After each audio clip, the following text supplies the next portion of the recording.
Bom dia. Nós iniciamos hoje uma série nova de exposições, serão sermões em 1 Samuel durante alguns meses na vida da igreja. Então participe, não perca aí essas exposições, porque provavelmente, não sabemos, mas é difícil voltarmos depois a esses livros para pegarmos novamente. Talvez é uma oportunidade única que Deus está nos dando como igreja para abordarmos esse livro extremamente importante. Bom, se você não leu sua Bíblia nessa semana, você vai tirar o atraso agora comigo, porque nós vamos ler juntos um capítulo e meio da Bíblia. Então, vou pedir sua atenção para que você acompanhe a leitura. Talvez nem sempre vai ser assim, mas como são os capítulos da introdução do livro, nós precisamos entender o que está acontecendo. Então, vamos ler juntos, por gentileza. Eu vou ler aqui, você preste bem atenção nos personagens, no enredo, na história que está sendo contada. Houve um homem de Ramataim Zofim, da região montanhosa de Efraim, cujo nome era Eucana, filho de Jeroão, filho de Eliú, filho de Tou, filho de Zufê, o Eframita. Eucana tinha duas mulheres. Uma se chamava Ana e a outra se chamava Penina. Penina tinha filhos. Ana, porém, não tinha. Todos os anos esse homem ia da sua cidade para adorar e sacrificar ao Senhor dos Exércitos em Siló, onde Ofni e Finéias, os dois filhos de Eli, eram sacerdotes do Senhor. No dia em que Eucana oferecia o seu sacrifício, ele dava porções deste a Penina, sua mulher, e a todos os seus filhos e filhas. A Ana, porém, dava uma porção dobrada, porque ele a amava, mesmo que o Senhor a tivesse deixado estéril. Penina, sua rival, a provocava excessivamente para irritar, porque o Senhor a tinha deixado sem filhos. Isso acontecia ano após ano. Todas as vezes que Ana ia à casa do Senhor, a outra a irritava. Por isso Ana se punha a chorar e não comia nada. Então Eucana, seu marido, lhe disse: Ana, por que você está chorando? E por que não quer comer? E por que está tão triste? Será que não sou melhor para você do que 10 filhos? Certa vez, após terem comido e bebido em Siló, Ana se levantou quando o sacerdote Eli estava sentado na sua cadeira, junto a um pilar do templo do Senhor. E Ana, com amargura de alma, orou ao Senhor e chorou muito. Ela fez um voto dizendo: Senhor dos exércitos, se de fato olhares para a aflição da tua serva, e te lembrares de mim, e não te esqueceres da tua serva, e lhe deres um filho homem, eu o dedicarei ao Senhor por todos os dias da sua vida, e sobre a cabeça dele não passará navalha. Ana continuava a orar diante do Senhor, e o sacerdote Eli começou a observar o movimento dos lábios dela, porque Ana só falava em seu coração. Os seus lábios se moviam, porém não se ouvia voz nenhuma. Por isso Eli pensou que ela estava embriagada. E lhe disse: Até quando você vai ficar embriagada? Trate de ficar longe do vinho. Porém Ana respondeu: Não, meu senhor, eu sou uma mulher angustiada de espírito, não bebi vinho nem bebida forte, apenas estava derramando a minha alma diante do Senhor. Não pense que esta tua serva é ímpia. Eu estava orando assim até agora, porque é grande a minha ansiedade e a minha aflição. Então Eli disse: Vá em paz, e que o Deus de Israel lhe conceda o que você pediu. Ana respondeu: Que eu possa encontrar favor aos seus olhos. Então ela seguiu o seu caminho, comeu alguma coisa, e o seu semblante já não era triste. Eles se levantaram de madrugada e adoraram diante do Senhor. Depois voltaram para casa em Ramá.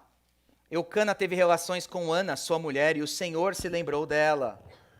Ana ficou grávida, e passado o devido tempo, teve um filho, a quem deu o nome de Samuel, pois dizia: Do Senhor o pedi. Eucana, seu marido, foi com toda a sua casa para oferecer ao Senhor o sacrifício anual, e para cumprir o seu voto. Ana, porém, não foi. Ela disse a seu marido: Quando o menino for desmamado, eu o levarei para ser apresentado ao Senhor e para lá ficar para sempre. Eucana, seu marido, respondeu: Faça o que achar melhor. Fique aqui até desmamá-lo, e que o Senhor confirme a promessa que você fez. Assim Ana ficou em casa e amamentou o filho até que o desmamou.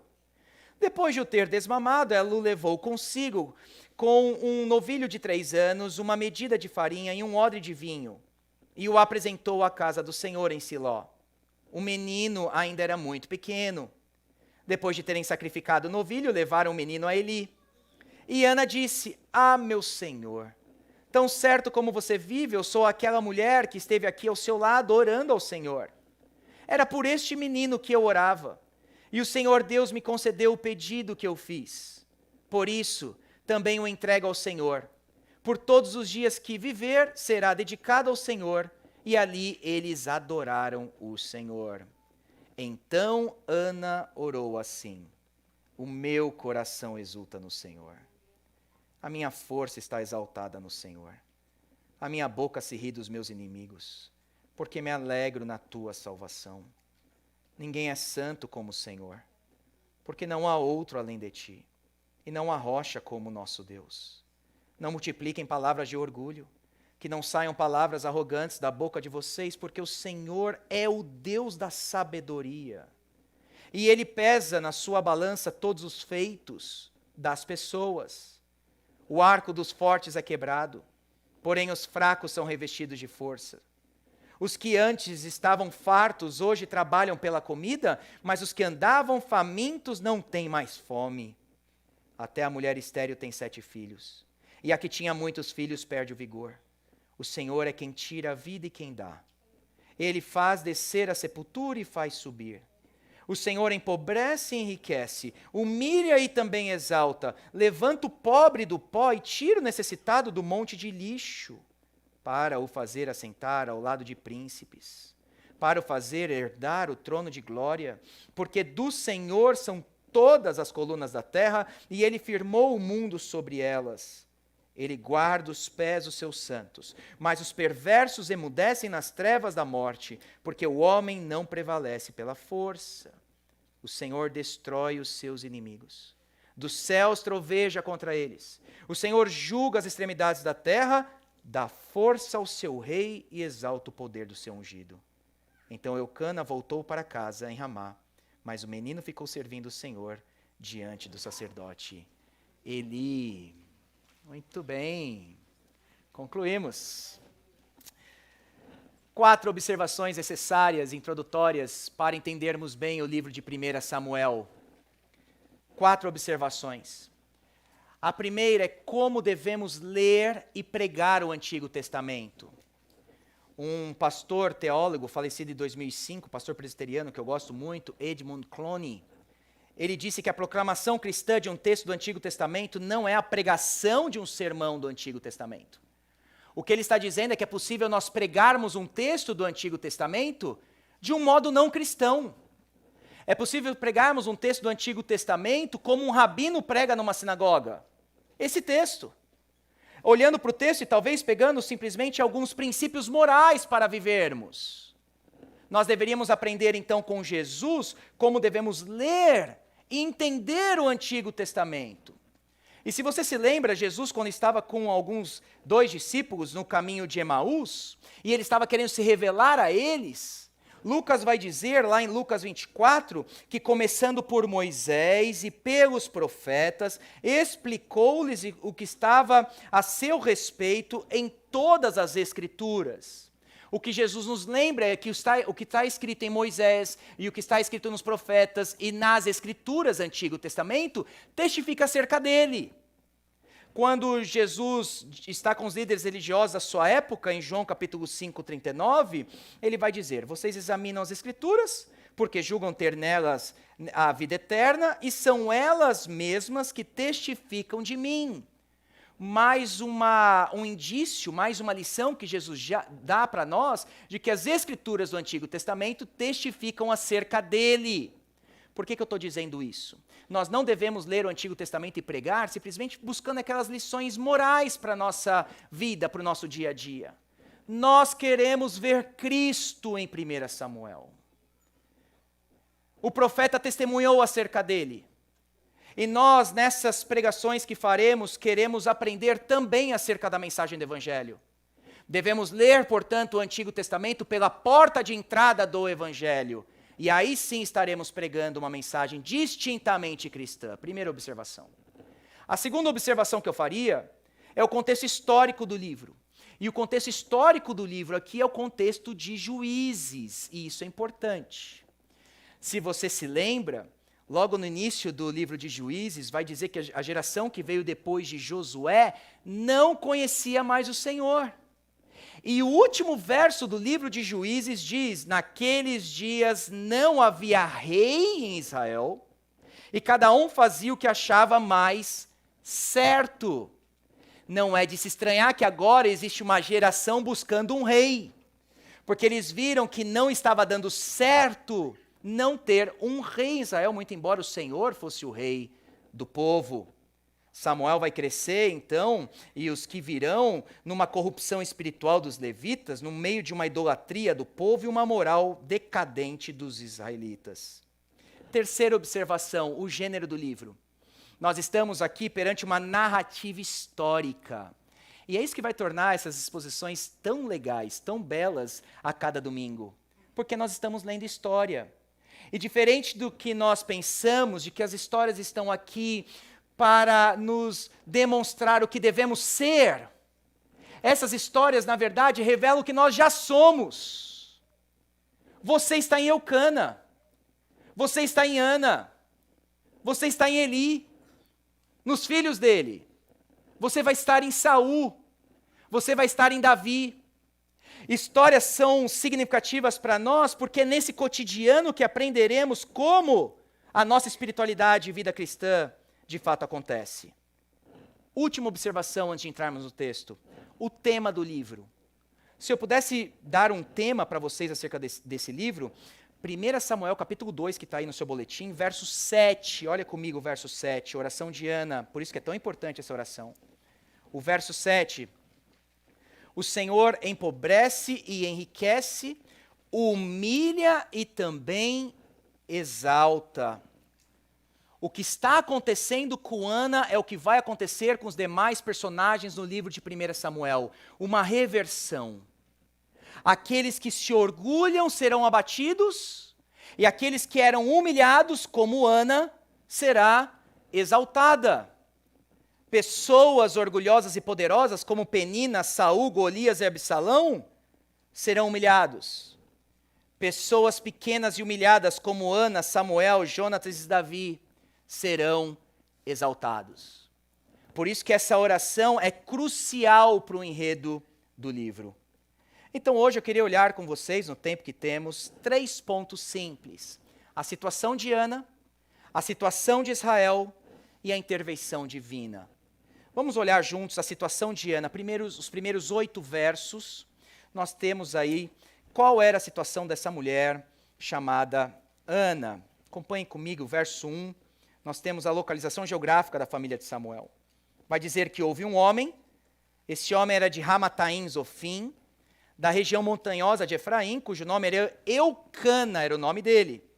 Ele era filho de Jeroão, filho de Eliú, filho de Tou, filho de Zufê, e era um efraimita. Bom, havia um homem, então provavelmente ele não era muito importante, para a história começar assim, havia esse homem. Ele era dessa região chamada Ramataim Zofim. Nós não sabemos ao certo, há todo um debate aonde que fica essa região. Uns vão dizer que seria a Arimateia do Novo Testamento, mas não dá para saber ao certo. Fato é que vocês ouvirão acerca de uma cidade chamada Ramá no livro. E toda vez que falarmos aqui Ramá, estaremos falando dessa Ramataim. É a mesma cidade, onde o profeta Samuel desenvolveu o seu ministério. Vai dizer que ele é filho de Jeroão, filho de Eliú, Tou e filho de Zufê.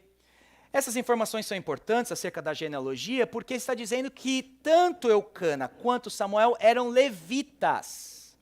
Eles vêm da tribo de Levi. Nós temos essa informação lá em 1 Crônicas, capítulo 6, versos 33 a 38.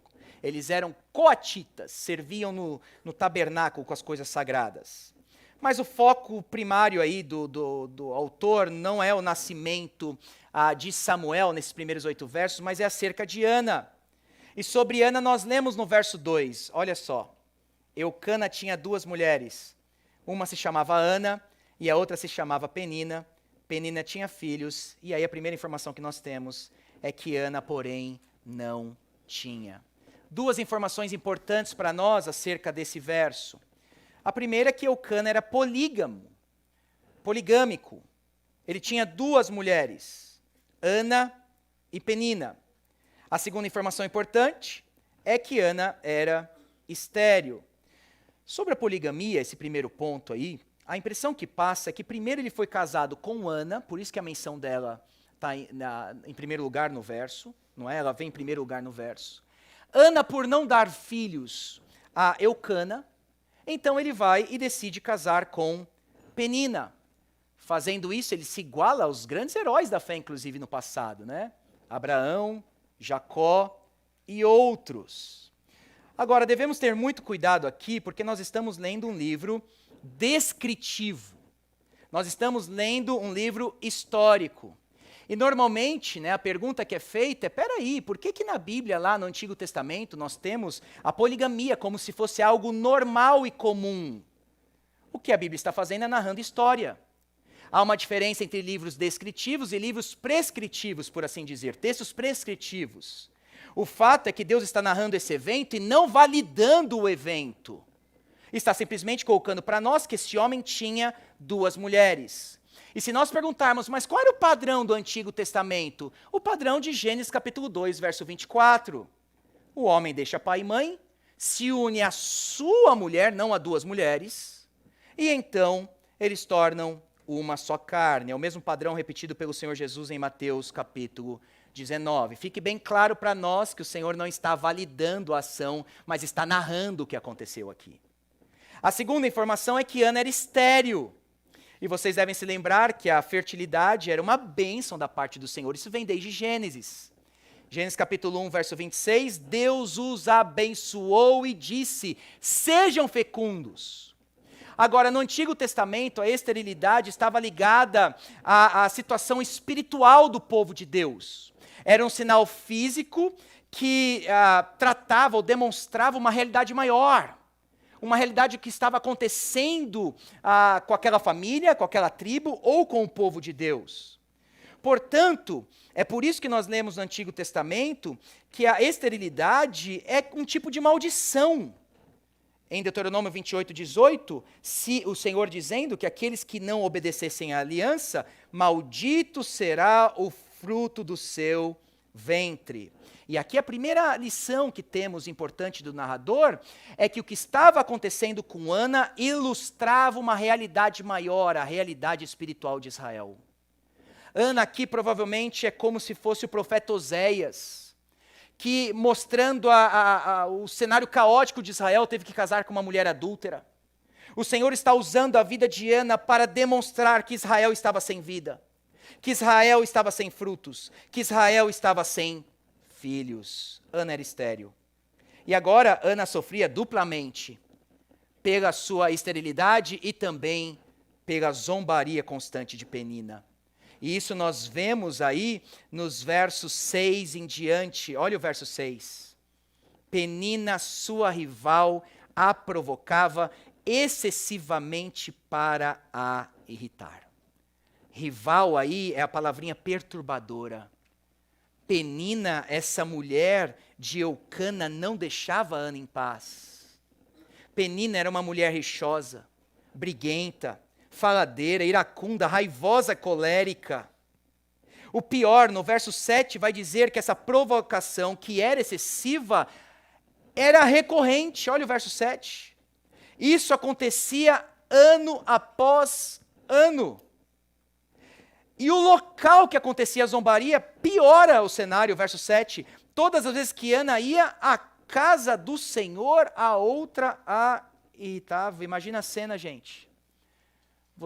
Ana ia lá junto com Penina, junto com Eucana, para levar os sacrifícios anuais que eles deviam ofertar ao Senhor. Eucana pegava e dividia esses sacrifícios às mulheres de acordo com o número de filhos que elas recebiam. E agora Penina recebe a sua parte, ela tinha filhos e filhas, e os filhos de Penina começam a perguntar para ela, por que Ana não recebe comida de Eucana? Cadê a parte dela? E aí Penina usa dessa situação para falar, ela é amaldiçoada da parte do Senhor.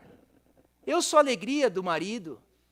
Ela é desfavorecida, ela é uma pobre coitada, ela não tem filhos, ela é estéril. Verso 7 nós lemos, então que Ana se punha a chorar e não comia nada. E o verso 8 tem uma pergunta, né, muito corajosa desse marido aí, Eucana, a Ana, finalzinho do verso 8, olha aí. Será que eu não sou melhor para você do que 10 filhos? Vira para a esposa do seu lado e faça essa pergunta nessa manhã. Brincadeira, não briga não. Deixa para brigar depois, gente.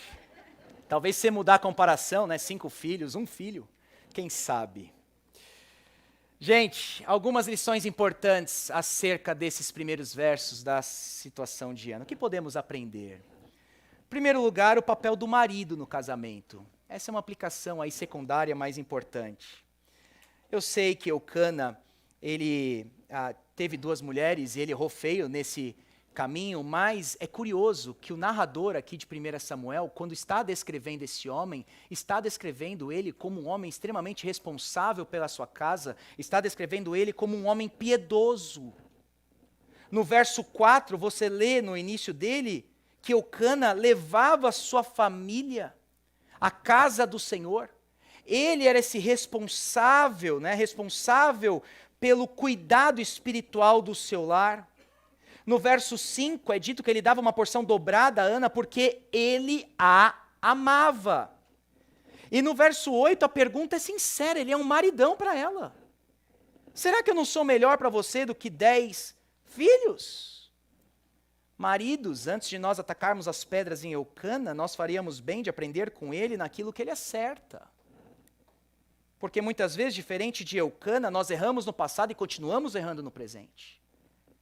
Diferente de Eucana, nós cometemos os piores erros lá e não há mais perspectiva para as nossas esposas de mudança da nossa parte. Continuamos orgulhosos, insistindo nos mesmos erros. Eucana era falho, mas demonstrava agora amor, respeito e responsabilidade para com Ana. Nós temos aprendido no Ministério dos Homens, em Gênesis 2,15, que há 2 verbos cruciais, não é, na masculinidade bíblica. Adão foi colocado no jardim para cultivar e guardar. Esse é o papel do homem, esse é o papel do marido. Em primeiro lugar, o homem deve cultivar, e cultivar tem a ver com trabalho, sim. Você é o principal responsável por isso. Mas cultivar a fé também na sua casa. Ler a Bíblia com a sua esposa. Orar com ela. Ser esse homem que motiva ela, estar na casa do Senhor, a exemplo de Eucana. Cultivar isso em casa. Cultivar também os sentimentos dela, cuidar dela e guardar a moral, guardar a espiritual do lar, guardar a sua esposa das suas próprias palavras duras, não sábias, aos seus ataques de nervo e à sua omissão. Será que você pode fazer perguntas sinceras para sua esposa nessa manhã, como Eucana fez aqui para Ana? Perguntas de como eu tenho sido, né? Como eu tenho cuidado de você? Tenho sido esse homem responsável, tenho cuidado do nosso lar. Tem um bom papel aí que podemos aprender com Eucana. Segunda observação que eu faria nesse trecho é que Deus é o agente da esterilidade de Ana. Gente, essa informação é importante. Final do verso 2 diz que Ana não tinha filhos. A pergunta é quem fez isso acontecer? Verso 5, olha comigo o final do verso 5. Porque ele a amava, mesmo que o Senhor a tivesse deixado estéril. Verso 6. Porque o Senhor a tinha deixado sem filhos. O agente ativo na esterilidade de Ana é o próprio Senhor. No verso 6 do capítulo 2, olha comigo na oração de Ana, verso 6, capítulo 2, ela afirma isso na sua oração. Ela sabe quem está fazendo isso na vida dela. É o Senhor quem tira a vida e é o Senhor quem dá a vida.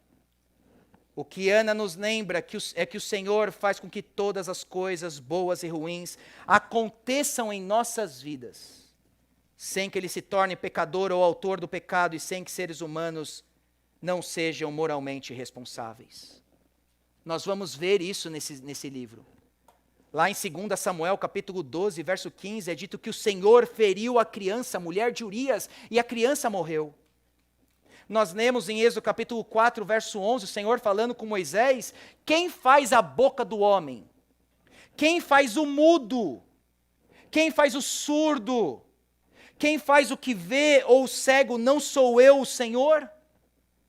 Por toda a narrativa bíblica nós aprendemos que é o Senhor aquele que faz todas as coisas boas e também as coisas ruins acontecerem em nossas vidas. Mais uma vez, tudo o que Deus faz é para a sua glória, de acordo com o seu caráter e para o bem do seu povo. Mas Ele faz essas coisas acontecerem.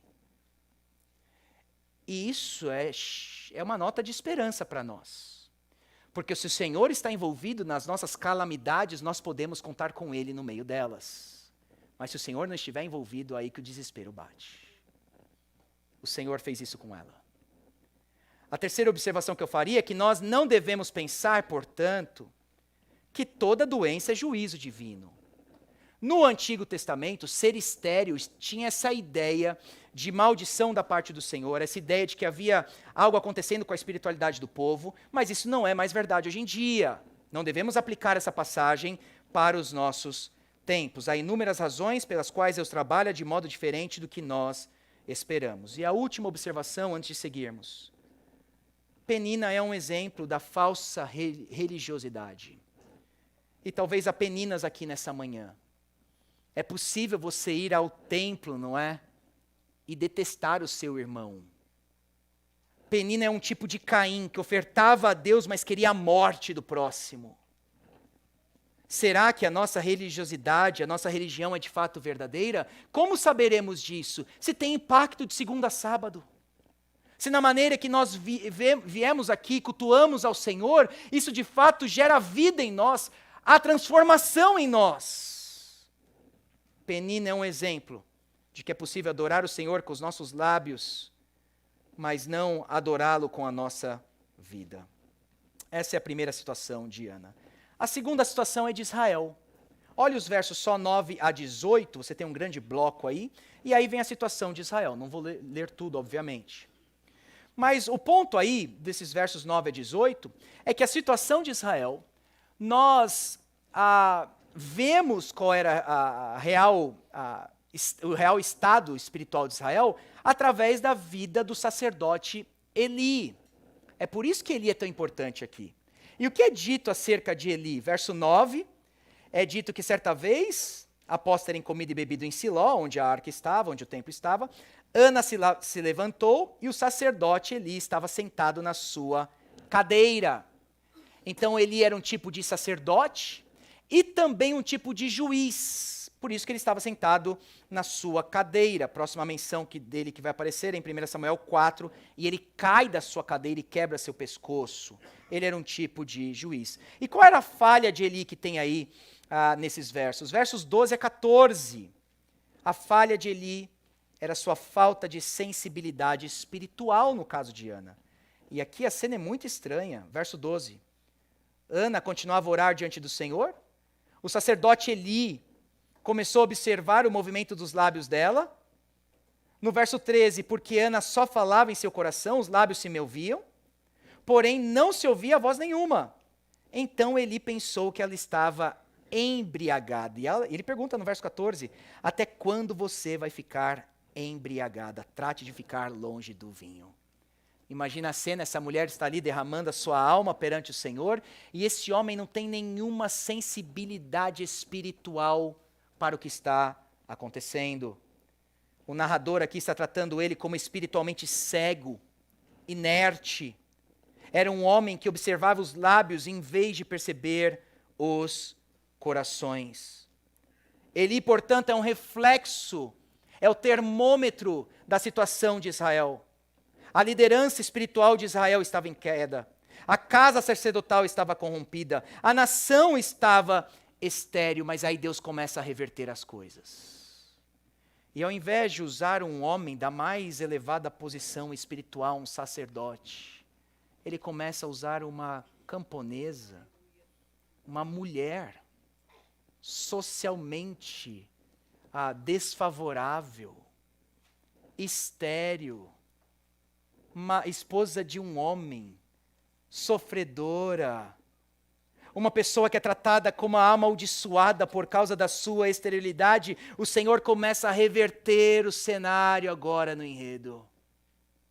E Ana, ao invés de se afastar do Senhor, nós lemos nos versos 10 e 11, de que ela vem com a amargura da alma agora e começa a orar ao Senhor e ela chora muito.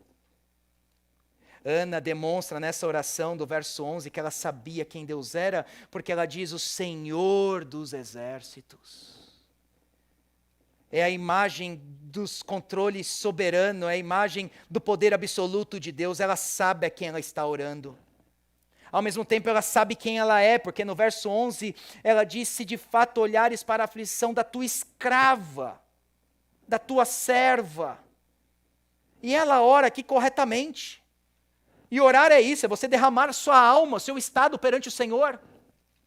Ela não exige nada do Senhor.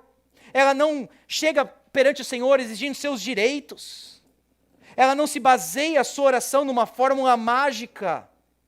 Mas é dito que ela faz um voto no verso 11. E se o Senhor me deres um filho, eu dedicarei ao Senhor por todos os anos da sua vida, e sobre a cabeça dele não passará navalha. Não pensemos que Ana está aqui barganhando com Deus. Seria barganha se ela estivesse pedindo algo para o benefício pessoal. Mas o que ela está pedindo é: Senhor, dá-me para que eu lhe devolva.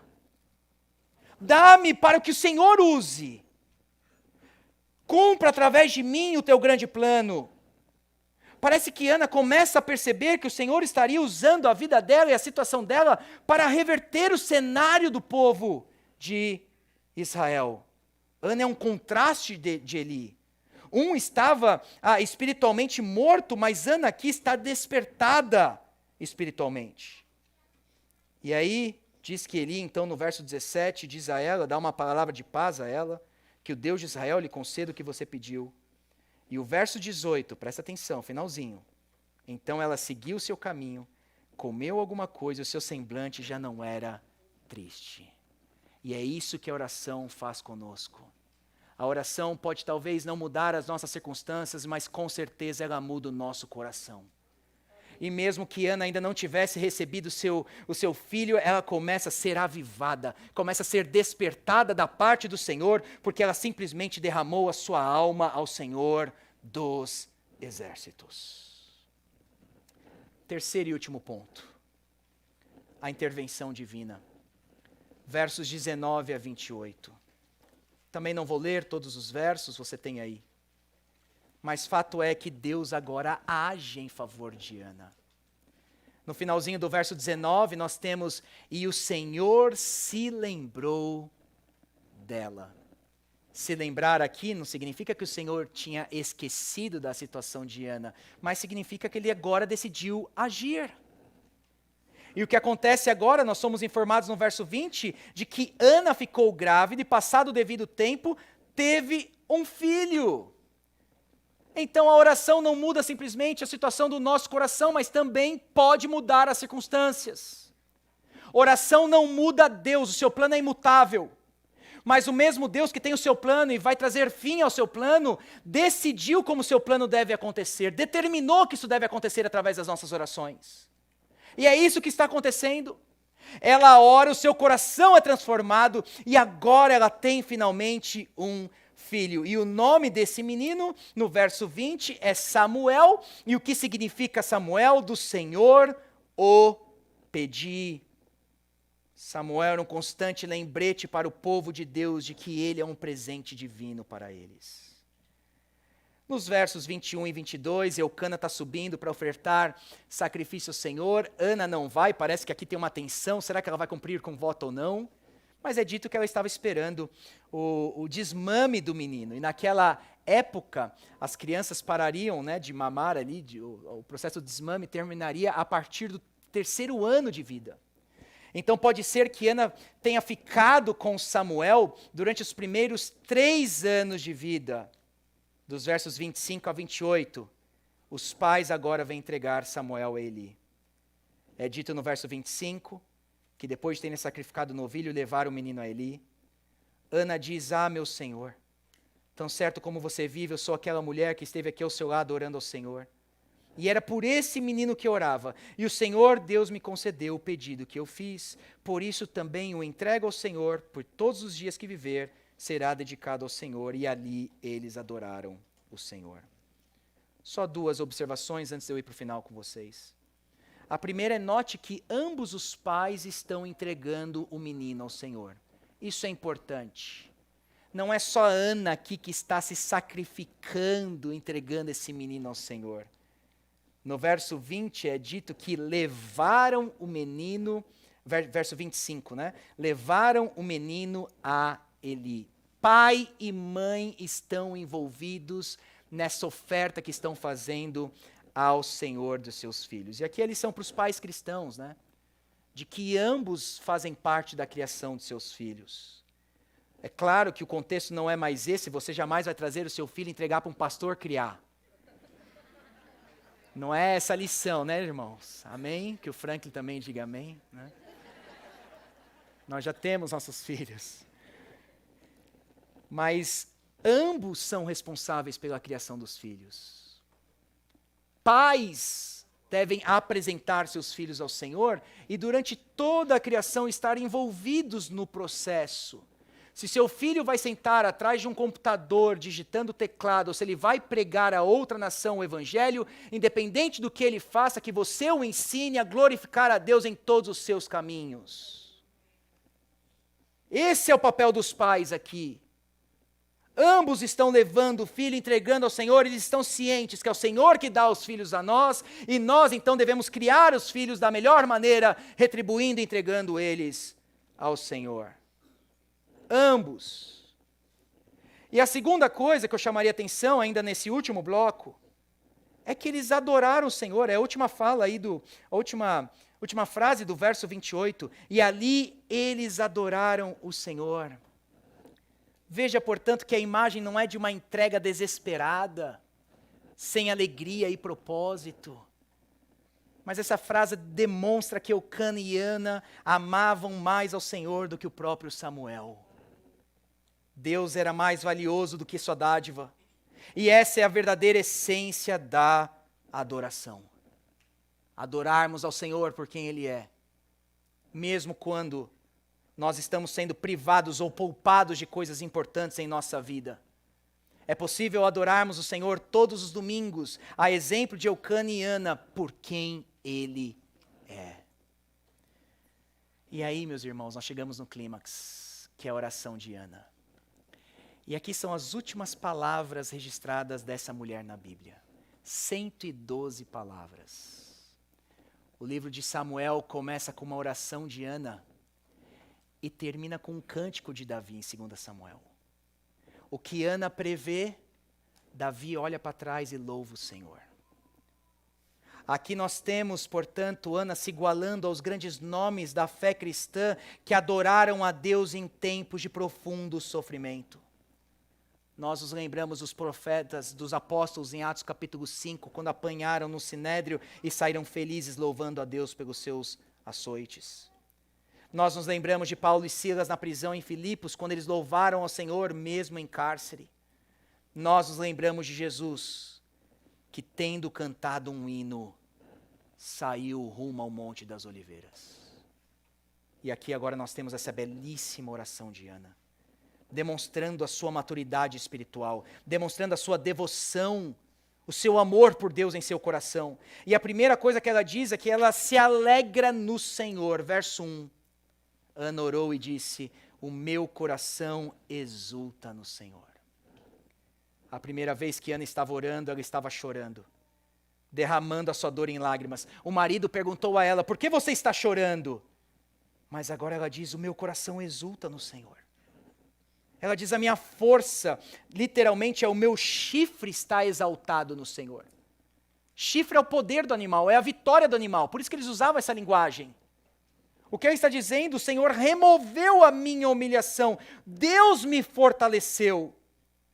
Então ela diz, a minha boca se ri dos meus inimigos. E a pergunta é, por que Ana pode se alegrar tanto no Senhor? Em primeiro lugar, porque Ele é santo, verso 2. Ninguém é santo como o Senhor, porque não há outro além dele. Deus é santo em sua singularidade absoluta. A santidade de Deus é sinônimo do seu valor infinito e de sua dignidade. Por isso que diz, ninguém é santo como o Senhor e não há outro como Ele. Em segundo lugar, porque Ele é fiel. Por isso que ela diz, e não há rocha como o nosso Deus. Rocha é essa ideia de que nós podemos confiar no Senhor, de que Ele é inabalável.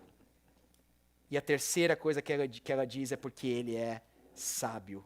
No verso 3, ela diz, porque o Senhor é o Deus da sabedoria. Deus é santo, Deus é fiel, Deus é sábio, e é por isso que ela diz, a minha alma exulta no Senhor. Nos versos 6 e 7, o que esse Deus faz? Versos 4 e 5, aliás. Versos 4 e 5, Ele dá força aos fracos. Ele alimenta os famintos. Ele dá filho a estéril. Versos 6 e 7, o Senhor dá vida e o Senhor exalta. E aí Ana termina com uma nota que é extremamente importante para nós, que é a final da oração dela no verso 10. O Senhor julga as extremidades da terra, dá força ao seu rei e exalta o poder do seu ungido. Por que essa nota é interessante? Porque não havia rei em Israel. Não havia ungido ainda em Israel. Não como rei. O que Ana está dizendo é o Senhor dá força ao seu rei e exalta o poder do seu Messias. As últimas palavras dessa mulher na Bíblia são extremamente significativas. E aqui nós temos duas possibilidades. A primeira é que Ana estava profetizando o que aconteceria no seu contexto imediato, é verdade. Viria um rei Saul e viria um rei Davi, sem problema. O Senhor exaltaria, seria a força desses reis, e o Senhor ungiria eles. Mas a ideia que se passa é que Ana está falando de um reinado cósmico aqui. Por isso que ela diz, o Senhor julga as extremidades da terra. E aí ela vai dizer, dá força ao seu rei e exalta o poder do seu ungido. Então agora nós temos uma segunda opção para esse rei. Aquele que também veio de um nascimento milagroso. Aquele que também veio de uma mãe que era jovem, humilde e fiel. Aquele que também foi apresentado no templo quando era menino.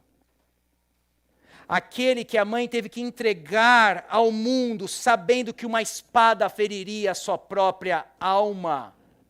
Não pelo bem de Israel, mas pelo bem do verdadeiro Israel. Pelo bem do seu povo. E eu não sei se você se lembra, mas há mais um cântico, mais uma oração no Novo Testamento, logo após o nascimento, logo após uma gestação, na verdade, que uma mulher faz. E essa mulher se chama Maria. E é Maria que, assim como Ana, ela disse, a minha alma engrandece ao Senhor. Meu espírito se alegra em Deus, o meu Salvador. Porque Ele se atentou para a humildade da serva. Desde agora, todas as gerações me considerarão bem-aventurada. Ana percebeu que através do nascimento de seu filho, a situação de Israel mudaria. Mas Maria percebeu que por meio de seu filho, viria a esperança para todo mundo. E se Ana orou, os que andavam famintos não têm mais fome. É Jesus Cristo quem disse, eu sou o pão da vida. Quem vem a mim jamais terá fome. E quem crer em mim, jamais terá sede. O que Ana está profetizando em suas últimas palavras é que é Jesus Cristo quem dá força aos fracos. É que é Jesus Cristo quem alimenta os famintos. É Jesus Cristo quem dá filho a estéril. Talvez você entrou aqui nessa manhã e você está espiritualmente estéril. Você precisa de renovo. Você precisa de vida. E a profecia que nós temos de Ana se cumpre na pessoa bendita e Salvador, Jesus Cristo. Talvez a situação que nós nos encontramos como igreja ou no nosso cenário nacional é como a situação de Israel, caótica. Precisamos de um avivamento no nosso meio. Vamos depender de quem? A pergunta é essa. De Samuel, de Eli, de Saul ou de Davi? Olhemos para Jesus nessa manhã, nossa rocha, o Deus da sabedoria, o Deus fiel, aquele que sustenta o seu povo e reina sobre tudo e todos.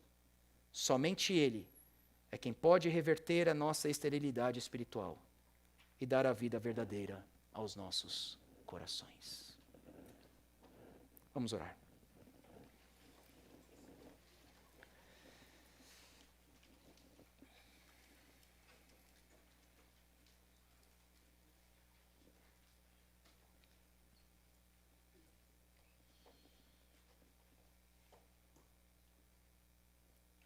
Senhor Deus, nós louvamos o Teu nome pela Tua palavra, porque o Senhor nos ensina nessa manhã de que o Senhor entrou na história do Teu povo para mudar a história desse povo. E o mesmo o Senhor faz conosco. O Senhor entra na nossa história para mudar a nossa história. Obrigado porque já temos a profecia completa. Os reis foram falhos, passaram, mas nós sabemos que no dia de hoje há um rei que disse: toda autoridade me foi dada nos céus e na terra. E nós podemos confiar nesse rei, no teu filho amado, Jesus Cristo. Senhor, olhe os nossos corações. Se precisamos de vida, desperta-nos para o teu filho. Olha para o cenário da igreja brasileira. Se precisamos de um avivamento espiritual, desperta a igreja para o teu filho. Olha para a nossa nação. Se precisamos de mudança, desperta a nossa nação para contemplar o teu filho. Ele é o verdadeiro rei. Somente nele nós confiamos.